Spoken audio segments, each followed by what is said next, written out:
प्रश्न नंबर 501। आप जहाँ पर प्रकरण चल रहा था श्रुत शास्त्र का स्वाध्याय भी चित्त प्रसन्नतादि परिणाम इससे हुआ करते हैं, ऐसा बता रहे थे। उत्तम से भगवती आराधना ग्रंथे, भगवती आराधना ग्रंथ के 104वीं गाथा में कहते हैं, जय जय सुदमोग्रहदी अतिशय रस पसर मसुद पोवंतो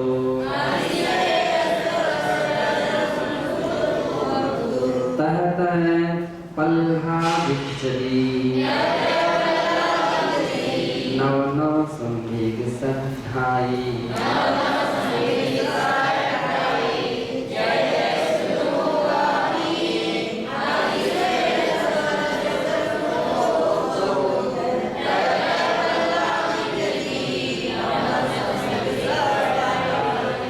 जय जय है जैसे जैसे सुदमोगाहदी जीव शुद्ध ज्ञान में अवगाहन करता है, अतिशय रस पसर शुद्ध पूर्वंतु अतिशय जो अविधेय कथन रूपी जो रस है उससे जो पूर्ण ऐसे श्रुत ज्ञान में अवगाहन करता है। तहतः पल्लादिज्जति वैसे वैसे आह्लाद उत्पन्न होता है। कैसा? नव नव संवेग सद्धाई, नया नया संवेग भाव को बढ़ाने वाला आह्लाद उत्पन्न होता है। जिनवाणी स्वाध्याय की सबसे बड़ी महत्वता ये है कि ये हम लोगों का अनुभूत विषय है कि जब जिनवाणी का स्वाध्याय होता है और उसमें नई नई बातें मिलती हैं, बहुत सारे ऐसे प्रकरण निकलते हैं, तो जैसे जैसे वो प्रकरण निकलते वैसे वैसे एक आनंद की लहरें उत्पन्न होती हैं। जैसे जैसे उस विषय का विश्लेषण किया जाता है, विस्तार किया जाता है, तो अपूर्व अपूर्व एक आनंद जैसी अनुभूतियां हुआ करती हैं। तो कह रहे हैं जैसे जैसे अतिशय अभिधेय से पहले कभी नहीं ऐसे श्रुत में जब कोई अवगाहन करता है वैसे वैसे वह नई नई धर्म श्रद्धा से आह्लादित होता होता चला जाता है। ये सबसे बड़ी विशेषता है स्वाध्याय की, श्रुत की सबसे बड़ी विशेषता है कि बड़ा आनंद आता है और कहीं एक भी अक्षर हमारे से छूट ना जाए, एक भी कोई प्रकरण हमारे से निकल ना जाए, इसके लिए एक बड़ी सावधानता उत्पन्न होती है कि नहीं, हमको बड़ी सावधानता से पहुंचना चाहिए, कहीं कोई प्रकरण हमारे से छूट ना जाए। एक भी दिन का गैप देना पसंद नहीं है। एक समय था कि जैसे बच्चे जो रहते हैं तो बच्चे, एक समय ऐसा था कि जिस समय परिवार के लोगों के लिए बच्चे के पढ़ाने की चिंता होती थी, स्कूल के टीचरों को प्रयास चिंता होती थी कि बच्चा स्कूल में नहीं आया, क्यों नहीं आ रहा है, वो परिवार के लोगों के लिए सूचना कर देते और परिवार के लोग प्रयत्न करते थे हमारा बच्चा तो स्कूल जा रहा है, पता नहीं कहाँ गया, क्यों नहीं पहुँचा, ये चिंता होती थी। आज का युग चेंज हो गया, आज का इतना बड़ा युग चेंज हो गया कि चिंता सबसे अधिक बच्चों को प्रारंभ हो गई अपनी पढ़ाई की। वे अन्य कार्य छोड़ने के लिए तैयार हैं लेकिन अपनी पढ़ाई नहीं छोड़ सकते। शादियाँ पार्टियाँ सब छोड़ देंगे, नहीं जाएंगे मम्मी, हमारी पढ़ाई छूट जाएगी, हमारा मान लीजिए होमवर्क कंप्लीट नहीं हो सकेगा, हमारा ये कंप्लीट नहीं हो सकेगा, तो उसकी चिंता उसको प्रारंभ हो गई है। बच्चों के लिए उनका रिजल्ट कम नहीं हो जाए, उनका कहीं जो नंबर मार्किंग वगैरह होती थी उसका प्रतिशत कहीं कोई कम ना हो जाए, तो उसकी उसको चिंता है। थोड़ा सा भी कुछ कम हो जाए तो उसको बड़ा टेंशन हो जाता है, बड़ा दुख होता है, हमारा कम नहीं होना चाहिए। तो एक क्यों पावर इस रूप में विकसित होता होता चला जा रहा है। अपन सबके बीच में भी यही धारणा भावना होना चाहिए कि एक भी दिन हमारा स्वाध्याय ना छूट जाए। हम अन्य प्रकार की तकलीफ कष्ट आदि को सहन कर सकते हैं, लेकिन स्वाध्याय को छोड़ना हम पसंद कर सकते नहीं हैं। एक भी दिन हमारा स्वाध्याय नहीं छूटना चाहिए। और स्वाध्याय एक भी दिन क्या, एक मतलब जो भी स्वाध्याय होता है उसका एक भी हमारा 4 महीने भी ना निकल जाए, समय के हम पहले पहुँचे, समय के पूर्व पहुँचे, ये अपने अंदर की अवधारणा होना चाहिए। जिनके लिए ज्ञान की वास्तविक रुचि होती है उनकी अवधारणा रहती है। हम लोगों ने कई पुराने लोगों को देखा कि भले उनको ग्रंथ समझ में आए या ना आए, लेकिन इतनी भक्ति इतनी श्रद्धा रहती है कि स्वाध्याय की क्लास में या स्वाध्याय के अवसर पर समय के पहले पहुंचते हैं। श्रुत भक्ति कौन सी भक्ति कहलाती है? श्रुत भक्ति कहलाती है। आप इतनी एकाग्रता से पढ़ते हैं, सुनते हैं कि आज के ग्रंथ में, आज की क्लास में, आज के स्वाध्याय में क्या विषय निकला, कौन सा महत्वपूर्ण विषय निकला, उसकी रिवीजन, उसकी चर्चा, और उसकी चर्चा, उसका चिंतन, उसका ध्यान पूरा का पूरा सामयिक हो चाहे अन्य समय हो, वही चिंतन, वही ध्यान, वही विचार उनके अंदर में गूंजता रहता है। जिनके अंदर में ऐसा गूंजता रहता है उनके अंदर ज्ञान का संग्रह होता रहता है, ज्ञान का संग्रह होता है। लोग बोलते हैं ज्ञान कहाँ से आ जाता है? ज्ञान और जगह से तो आएगा नहीं, कहीं आकाश से तो ज्ञान नहीं आता है। ज्ञान एकाग्रता से आता है, ध्यान से जो विषय सुने जाते हैं, जो उसके विषय में चिंतन किया जाता है, स्मृति में रखा जाता है, वही तो ज्ञान का विकास का मुख्य कारण है, वही ज्ञान का मुख्य विकास का कारण है। तो ऐसे ऐसे लोग होते हैं। हमारे संघ में एक गोमटवती माता जी आचार्य महाराज के संघ में, विमल सावल संघ में थी, तो उनको देखते थे जब भी स्वाध्याय होता था तो स्वाध्याय में से कोई ना कोई पॉइंट वे जरूर याद करते थे। 3 टाइम स्वाध्याय होगा तो 3 टाइम की स्वाध्याय में याद कोई ना कोई पॉइंट याद रखेंगे, चाहे वो भले उनको जितना संभव हो सके, मान लीजिए भेद परिभाषा या उनका कोई नाम वगैरह याद रखेंगे। आज के स्वाध्याय में लिखा, स्वाध्याय में बड़ा आनंद आता है, ऐसी बात भगवती आराधना ग्रंथ में कही, वो याद रखें, भगवती आराधना ग्रंथ में कही, भगवती आराधना ग्रंथ में कही। और फिर कई बार पूछ लेगी महाराज श्लोक नंबर कौन सा है, गाथा नंबर कौन सी है? 104। अब याद रखें 104 गाथा में भगवती आराधना की ऐसी बात कही है कि स्वाध्याय में परम आनंद उत्पन्न होता है। किसके लिए? जो उसमें रुचि रखते हैं। ज्ञानवान जो पुरुष होते हैं, बुद्धिमान जो व्यक्ति होते हैं, उनके बड़ा आनंद उत्पन्न होता है, बड़ा आनंद उत्पन्न होता है। तो ऐसी बात याद रखती थी और बड़े ध्यान से सुनती थी। एक परभनी में जिनदास महाजन करके एक व्यक्ति थे, आंखों से अंधे थे, सूरदास थे।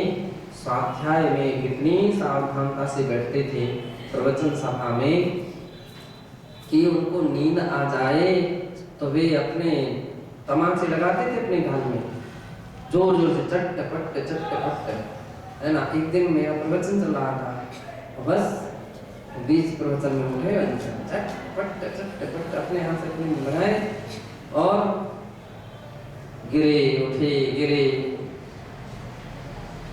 क्या हो गया लोगों को? प्रसिद्धि थी उनकी, उन लोग सारे लोग बोले नींद आती तो ऐसे करते थे, है ना। तो फिर वो बता रहे थे, बाद में बताया था उन्होंने कि हमारे ज्ञानावरणी करने का 6 या 6 योग ही नहीं होगा महाराज, आखिर में इतनी तपस्या तो करनी ही पड़ेगी, इतनी तपस्या, इतनी सजा तो अपने आप को देनी ही पड़ेगी। नींद क्यों आई हमारे लिए? नींद क्यों आई? हमारा प्रमाद है कि जिस कारण से हमारी नींद आ जाती है, हमारी रुचि नहीं उत्पन्न हो पाती, हमारी लगन नहीं हो पाती, हम अपने लगन से नहीं पढ़ते हैं, इसलिए झोंके आ जाते हैं। और झोंके आ गए तो उतना मैटर हमारा छूट गया, उतना मैटर छूट गया या अधूरा रह गया। हम एक अक्षर भी जिनवाणी का यूं ही नहीं गंवाना चाहते हैं, एक एक अक्षर की कीमत करेंगे। तो एक एक अक्षर की जो व्यक्ति कीमत करता है, तो जैसे एक एक बूंद से गागर भर सकती हैं, तो एक एक अक्षर ज्ञान से ज्ञान गागर भी भर जाएगी, सागर भी बन जाएंगे। और एक दिन केवल ज्ञान का उपलब्धि भी प्राप्त कर सकते हैं। केवल ज्ञान यूं ही थोड़ी हो जाता है। शुद्ध की जिसने कीमत की है उसको होगा। तो अपने लोगों के अंदर बिल्कुल सदैव चाहिए कि हमारे अंदर से कभी स्वाध्याय ना छूटे, उसका कोई प्रकरण ना छूट जाए, कहीं इस प्रसंग में कोई बातें ना करे, कोई उसमें हमारा कोई उपयोग ना चला जाए, यहाँ वहाँ के कार्यों को देखने में उपयोग ना चला जाए, कहीं हमको समय झोंके ना आ जाए, उस समय हम कहीं दूसरे काम ना करने लग जाए। इतनी सावधानता, इतनी सतर्कता जिनके अंदर में है वे बुद्धिमान व्यक्ति कहलाते हैं। और इसी कारण से बुद्धिमान है कि वे उस ज्ञान की कीमत कर रहे हैं और धीरे धीरे उनका ज्ञान विकसित होगा। वे आज नहीं तो कल ऐसे ही उनकी प्रवृत्ति रही, एक दिन केवल ज्ञान को भी प्राप्त कर लेंगे। उसके ऊपर विषय में हम गारंटी से कह सकते हो केवल ज्ञान आज नहीं तो कभी ना कभी प्राप्त करेंगे।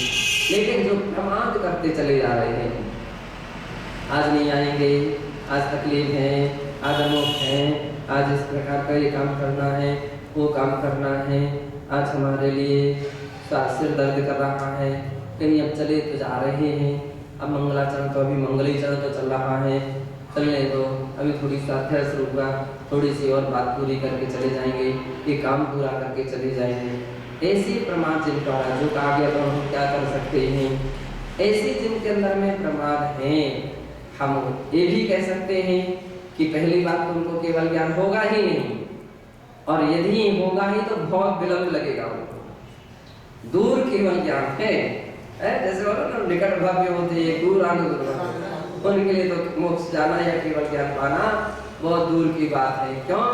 वे प्रमाद करते चले जा रहे हैं, प्रमाद करते चले जा रहे हैं। अपन को चाहिए प्रमाद नहीं करना चाहिए।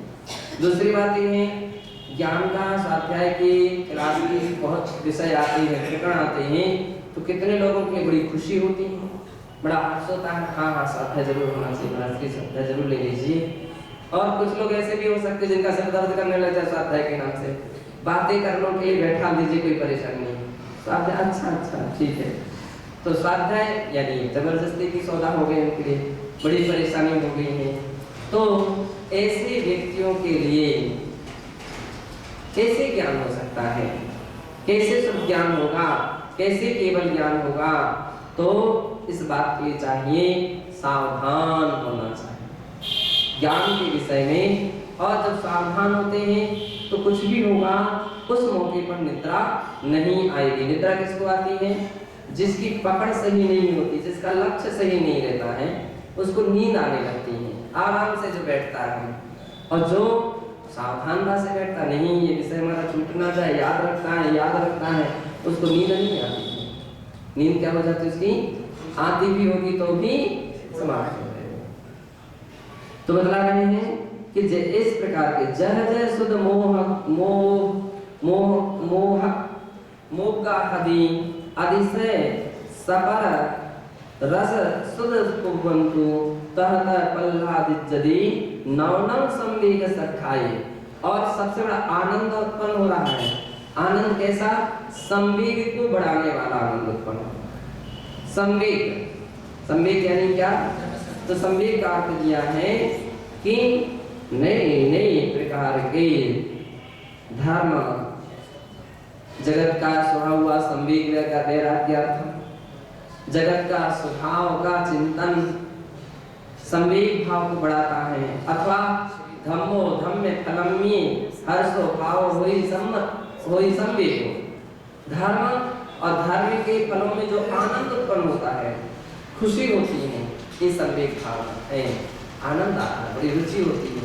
एक व्यक्ति एक दूसरे के उत्साह को बढ़ाता, वाह बहुत अच्छा। जैसे अभी कभी कवि सम्मेलन होता है ना, और सारे लोग बैठे रहते, वाह क्या कहा, और है ना, ऐसे शब्द बीच बीच में उसको उत्साहित करने वाले। इसी प्रकार से स्वाध्याय के विषय में हमारे शास्त्र कहते हैं कि जब 10 प्रकार के समाचार विधियों में तथाकार नाम का एक प्रकरण आता है। तथाकार में क्या?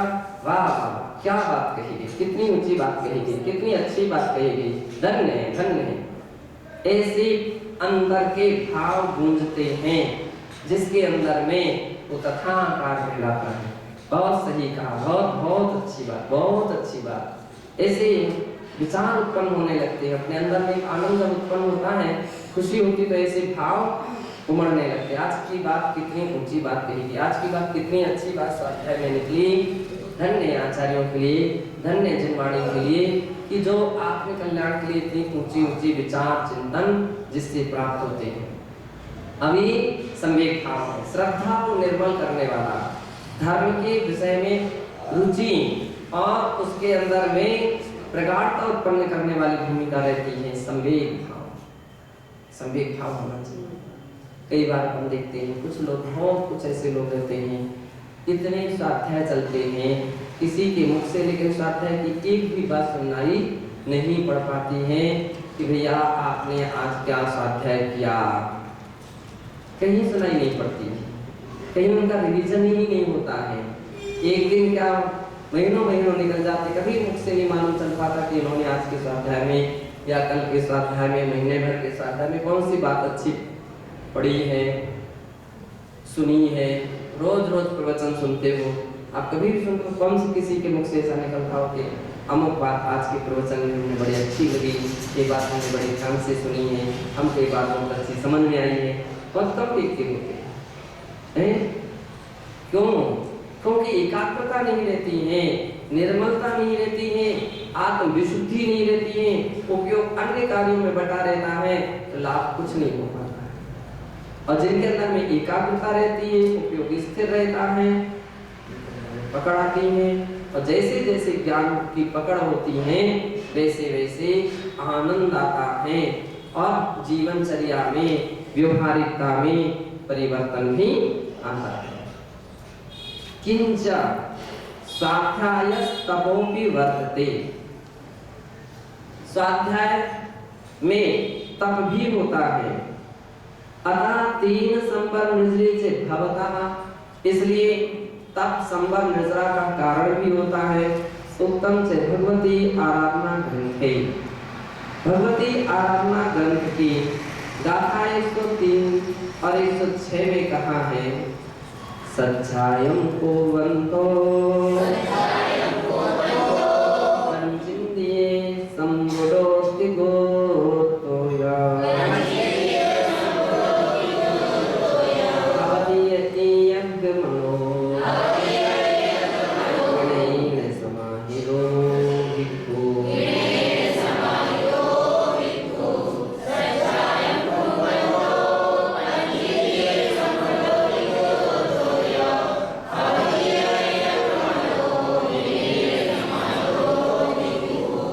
सज्जायम कुर्वन्तो, स्वाध्याय को जो व्यक्ति करते हैं, कौन से स्वाध्याय का वही मतलब है, एकाग्रता से, वह पंचेंद्रिय संवरोतिगुप्तोय, नियम से पंचेंद्रिय जयी बनेगा।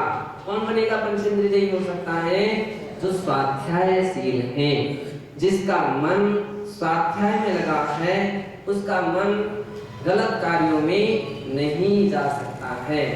और जिनका मन पंचेंद्रियों के विषयों में जा रहा है, उसका स्वाध्याय में नहीं लगेगा, उसका मन स्वाध्याय में नहीं लगेगा।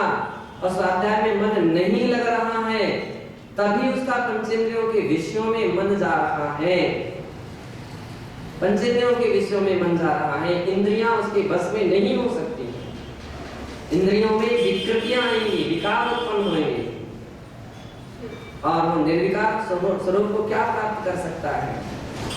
धीरे धीरे कभी ऐसी दृष्टि में, ऐसे लोगों की किसी दृष्टि में आए तो सम्मान गिरेगा, आदर गिरेगा। क्या, कैसा आपका जीवन, कैसे आप अपने मन को वश में कर सकते हो? और ऐसा व्यक्ति तो कभी ना कभी अपने संयम से भी च्युत हो सकता है। जिसने इंद्रियों को वश में नहीं किया है, इंद्रियों पर जिसने ब्रेक नहीं रखा है, तो फिर वो व्यक्ति तो कभी भी गिर सकता है अपने मार्ग से। तो उसका तरीका क्या है इंद्रियों को वश में करने का? सबसे बड़ा तरीका स्वाध्याय। स्वाध्याय के मनन से मन आंख आता, विज्ञान भान उगता, तन को मिटाता। स्वाध्याय को गुरुकुली बनकर पढ़ोगे, सध्या तुम्ही सुध विशारद जो। स्वाध्याय के मनन से जो व्यक्ति स्वाध्याय करता है, उसका मनन करता है, चिंतन करता है, लेखन करता है, इत्यादि कार्यों में जो तल्लीन रहते हैं, स्वाध्याय के मनन से मन हाँ उसका मन कहाँ जाएगा है। अपन ने उस मन को एक ऐसा सब्जेक्ट दे दिया है, उसमें तल्लीन हो गया है। अब पंचेंद्रियों के विषय की अरे गंदगी नहीं आएगी उसको, उस और उपयोग ही उसका नहीं जाएगा, क्योंकि एक समय में उपयोग दो काम नहीं कर सकता है, एक समय में एक ही काम करेगा। स्वाध्याय में लगा है तो दूसरे कार्य में उपयोग नहीं जा सकता है, और दूसरे पंचेंद्रियों के विषयों में जा रहा तो स्वाध्याय में नहीं जा रहा। तो कह रहे हैं सज्जायम को बंतो पंचेंद्रिय सम्मुडो, पंचेंद्रियों में समृद्ध हो जाता है, अर्थात उसकी पंचेंद्रियां बस में हो जाती हैं। विकार भाव उसके अंदर में उत्पन्न होते ही नहीं।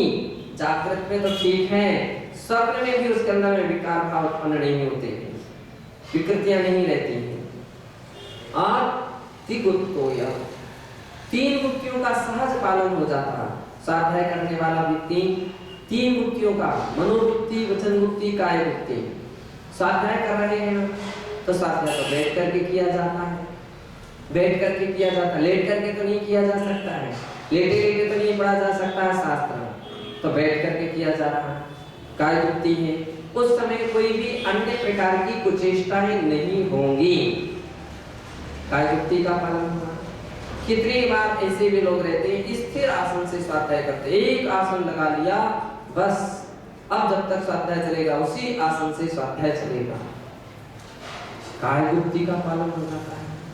और वचन गुप्ति, स्वाध्याय के समय में अनर्गल बात नहीं होंगी, यहाँ वहां की चर्चाएं नहीं करेंगे, स्वाध्यायशील व्यक्ति होते हैं। वचन गुप्ति सहज मात्रा में पालन होने लगती है। और मनोमुक्ति, जो स्वाध्याय में मन लगा है तो संसार के अन्य कार्यों में उसका मन नहीं जाएगा। तीन गुप्ति तात्कालिकता में उपलब्धि प्रदान कर रही है। अथवा यूं समझे, स्वाध्याय करने के उपरांत जो व्यक्ति के अंदर ज्ञान और उसका मंथन उत्पन्न होता है, तो मनन उत्पन्न होता है, मनन करते चिंतन करते हैं, ऐसे चिंतन स्वभावी व्यक्ति, मनन करने वाले, तत्व का मंथन करने वाले जो व्यक्ति होते हैं, तो उनकी सबसे बड़ी विशेषता क्या थी? सहज तत्व मंथन में बैठते हैं, स्थिर आसन, मौन हो जाते हैं और मन स्थिर हो जाता तत्व चिंतन में। अब उनके लिए पूछो, महाराज श्री कुछ बात तो कर लो, थोड़ा तो हमको देखो, थोड़ा यहाँ तो आओ, और कुछ नहीं। वे इन बातों को उनको पता ही नहीं, तुम कहाँ से, कौन हो, क्या कह रहे हो, कोई मतलब नहीं, कोई प्रयोजन नहीं। ऐसे स्वाध्याय की विशेषता है, पंचेंद्रिय का वश में होते हैं, त्रिगुप्ति का पालन हो जाता है। मनो, और एकाग्र मन होता है, एकाग्र मन होने लगता है। तथा विनयेन समाहितो भिक्खु, विनयेन समाहिता, विनय भाव उत्पन्न होने लगता है। जैसे जैसे व्यक्ति के अंदर में ज्ञान का विकास होता है, विनय और नम्रता बढ़ती है, और जैसे जैसे व्यक्ति के अंदर में ज्ञान का ह्रास होता है, ज्ञान का अभाव होता है, अभिमान तो उसके अंदर में रहता है। अभिमान ज्ञानी के अंदर में नहीं, अज्ञानी लोगों के अंदर में अभिमान बहुत रहता है।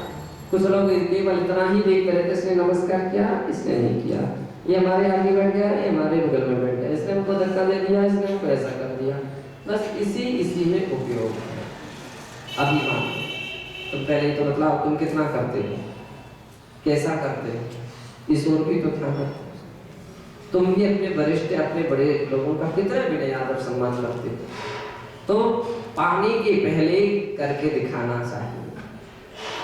जो करके दिखाता है उसका पाना सार्थक और सुगम हो जाता है। आप विनय चाहते हो तो विनय करना सीख लीजिए, विनय चाहते हो, विनय पाना चाहते हो तो विनय करना सीखो, तो आपकी विनय होना शुरू हो जाएगी। और आप चाहें कि हम कुछ भी विनय ना करें, नम्रता ना रखे और दूसरा हमारी विनय करे तो न भूतो न भविष्यति, ना कभी हुआ है और न कभी होगा। तो आप विनय करना सीखो। ज्ञान की सबसे बड़ी विशेषता यह है कि स्वाध्याय से विनयेन समाहितो भिक्खु, भिक्खु जन जो होते हैं विनय से समाहित हो जाते हैं, सम्मान रखते हैं, कैसे बात करना चाहिए, कैसे बोलना चाहिए, भाषा में नम्रता झलकती है। और भाषा में नम्रता कब आएगी? जबकि मन में नम्रता हो, मन हमारा सरल होगा, मन पवित्र होगा तो वचन सरल होंगे, वचन में पवित्रता आएगी और फिर शारीरिक चेष्टाओं में भी नम्रता आ जाएगी।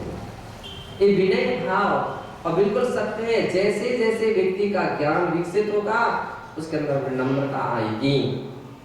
ज्ञान विद्या ददाति विनय, विद्या विनय को देता है, विद्या विनय को देती है। विद्या अभिमान को देने लग जाए तो समझ लीजिए अभी उसकी विद्या ही नहीं है, अविद्या है। क्या चीज है? अविद्या है। अभिमान को जगाने वाली विद्या नहीं होती, अविद्या अभिमान को जगाती है। वो अज्ञानी है जिसके अंदर में अभिमान जग रहा है, उसने ज्ञान का कोई सार नहीं ग्रहण किया है, ज्ञान का सार ग्रहण नहीं किया है। नम्रता होना चाहिए, विनय होना चाहिए, सहिष्णु भाव होना चाहिए, सहनशीलता होना चाहिए। यही तो तत्व ज्ञान है, तत्व ज्ञान की यही तो विशेषता है। अज्ञानी को तो पता ही नहीं कि सहनशीलता कैसे रखी जाए, अब उसके पास ज्ञान ही नहीं, तरीका नहीं, उपाय नहीं, मालूम नहीं, विधि नहीं है, उसको कुछ भी पता नहीं। ज्ञानी की यही विशेषता है, ज्ञानी अपने ज्ञान के द्वारा उन उपायों में पारंगत होता है, ऐसे तरीके निकालने में कुशल होता है कि हम कैसे अपने जीवन में सहिष्णु भाव रखें, सहनशीलता कैसे रखें, समता भाव कैसे रखें और कोई भी विनय रखना, सम्मान करने में, आदर में हम कितनी सभ्यता रखें, कितनी मर्यादा रखें, इस सहज मात्रा में ज्ञान उसके अंदर में उसके लिए इस प्रकार के रास्ता दिखाता है, मार्गदर्शक बनता है। ऐसा तो ओ स्वाध्यायशील व्यक्ति ज्ञानी व्यक्ति विनयशील होते, ये विशेषता देते हैं। और कहते हैं वारस विहम्य तवे सभंतर वाहिरे कुशल दित्थे नवियथी नविय हो दिदी सच्चाई समम तवो कम्मम।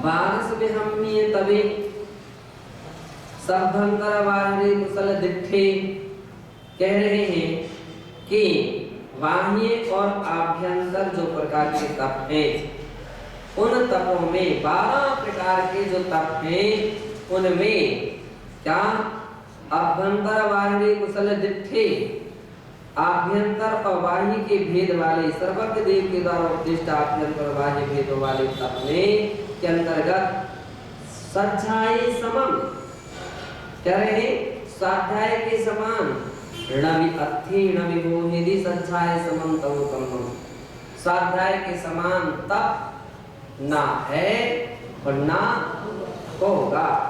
णवि अथि णवि मोहिनी, ना है और ना होगा, यानी स्वाध्याय का इतना महत्व है, स्वाध्याय इतनी ऊंची बात है कि स्वाध्याय इतना बड़ा विशेषता है कि उपवास नहीं कहा गया, रस परित्याग की बात यहाँ पर नहीं की, यहाँ स्वाध्याय की बात की है।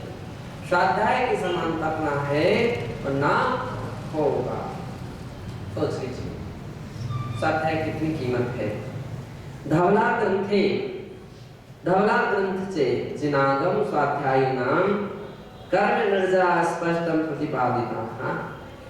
धवला ग्रंथ के पहली पुस्तक के पहले सूत्र में जिनागम के स्वाध्यायों के कर्म निर्जरा स्पष्ट रूप से होती है, ऐसा प्रतिपादन किया गया है। वहां कहते हैं कर्मणाम असंख्यात गुण श्रेणी निर्जरा केसां प्रत्यक्षित इति कह रहे हैं कर्मों की असंख्यात गुण श्रेणी निर्जरा किन प्राणियों की होती हैं? किसकी होती है? इति चेतना। तो आचार्य कहते ऐसा मत कहो। क्यों? अवधि मनः परिज्ञानिनां सूत्र अवधियानानां तत्प्रत्यक्षताया समुपलम्भात्। अवधि ज्ञानी व मनः परिज्ञानी आत्माओं को प्रत्यक्ष उपलब्ध होती है। इसके सूत्र का अध्ययन करने वालों के असंख्यात गुण श्रेणी रूप से प्रति समय कर्म निर्जरा होती है, जो प्रति समय स्वाध्याय सावधानता से विनय से आत्मविशुद्धि के साथ करते हैं, उसमें असंख्यात गुण श्रेणी निर्जरा होती है। आप समझ लीजिए, भाव से स्वाध्याय चल रहा है, असंख्यात गुण श्रेणी निर्जरा चल रही है। प्रति समय कर्म निर्जरा होती है। बात अवधि ज्ञानी और मनः परिज्ञानी आत्माओं को प्रत्यक्ष उपलब्ध होती हैं। यानी अवधि ज्ञानी, मनः परिज्ञानी मुनिजन इन सब बातों के प्रत्यक्ष रूप से जानते हैं। तथैव विशदीकृतमेतत्, इसी बात के लिए धवला जी की ही 9वीं पुस्तक के चौथे और पहले सूत्र में कहा है, उत्साह सेनादि गणधर देवी विरय सद्दरणादो दम्व सुत्तादो तत्परण गुण क्रियावादायाम सर्वजीवानां परिसमय मसंखेज गुण श्रेणी पूर्व संचित कर्म निजरा होदिति। कहते हैं कि उसह सेन आदि, वृषभ सेन आदि, वृषभ सेन कौन थे? गणधर। किनके गणधर थे? आदिनाथ भगवान के गणधर कौन थे? वृषभ सेन थे। तो वृषभ सेन आदि, आदि से सभी गणधर ले लेना चाहिए। सभी आदि गणधर देवों द्वारा विरय सद्दरयादो, इन देवों का जिनकी शाब्दिक रचना की गई है, विरचिता शब्द रचना, इन्होंने क्या किया? शब्द रचना को कहा, लिखा है। द्रव्य सूत्र, ऐसा जो द्रव्य सूत्र है उनको तत्पढ़न, उसके पढ़ने में, मनन करने में, चिंतन करने में, गुण क्रियावादानम सर्व जीवानां, है ना, मनन आदि क्रिया में प्रवृत्ति सभी जीवों के प्रति समय असंख्येज गुण श्रेणी, असंख्यात गुण श्रेणी से पूर्व संचित कर्म निजरा होती। पूर्व संचित कर्मों की निजरा इससे होती है। जो भगवान ऋषभ सेनापति मुनि महाराज ने जिन सूत्रों की शाब्दिक रचना की है, ऐसे उन द्रव्य सूत्रों को पढ़ने से या उसका मनन करने से में जो व्यक्ति प्रवृत्त रहते हैं, उनके प्रति समय असंख्यात गुणी कर्मों की निर्जरा होती है। और निर्जरा करता है। एवं जिनवाणी स्वाध्याय तो अभ्युदय सुखम मोक्ष सुखम से प्राप्यते। इस प्रकार से जिनवाणी के स्वाध्याय से अभ्युदय रूप ऐहिक सुख और परलौकिक अर्थात मोक्ष सुख जो है, वह दोनों प्रकार के सुखों को व्यक्ति केवल स्वाध्याय के बल से प्राप्त कर लेता है। किस बल से कर लेता है? उपवास किया, और उपवास में हो सकता है आपके परिणाम उतने निर्मल हो सके या ना हो सके, लेकिन स्वाध्याय करने वाले व्यक्ति के अंदर में परिणामों की निर्मलता प्रति समय बढ़ती रहती है। इसलिए वह असंख्यात गुण श्रेणी की विशेषता बतला रही है। कितनी बार ऐसा होता है, लेकिन इसका मतलब ये भी नहीं कि उपवास में कुछ निर्जरा नहीं होती। उपवास करने वाले भी आत्मविशुद्धि के साथ जो तपस्या करते हैं, उनको भी निर्जरा होती है, वे भी निर्जरा करते हैं, लेकिन उससे अधिक एकाग्रता स्वाध्याय में अधिक होती है, विशुद्धि स्थान अधिक बढ़ते हैं। इसलिए आचार्य महाराज ने गुण श्रेणी निर्जरा कहा है। उत्तम से धवला ग्रंथे, धवला ग्रंथ की पहली पुस्तक के पहले सूत्र की पहली गाथा में, गाथा नंबर 49 में कहा है, तत्तो चेव सुहाइं शैलाइं देवमणये खैराणं उन्मूल्यर्थकम्मं गुणसिद्धिसुखं विपवयादो।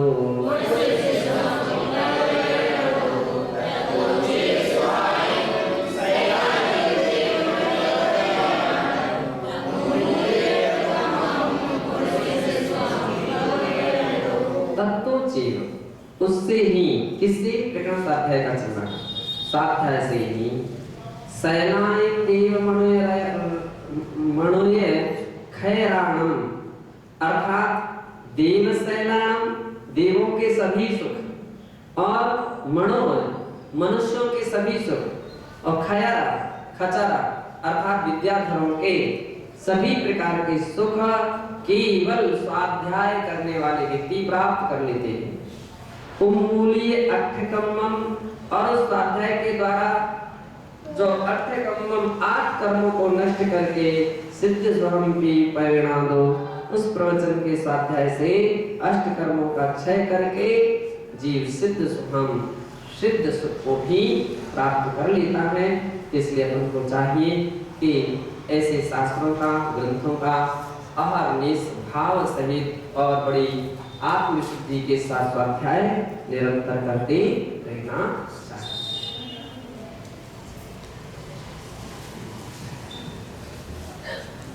अथा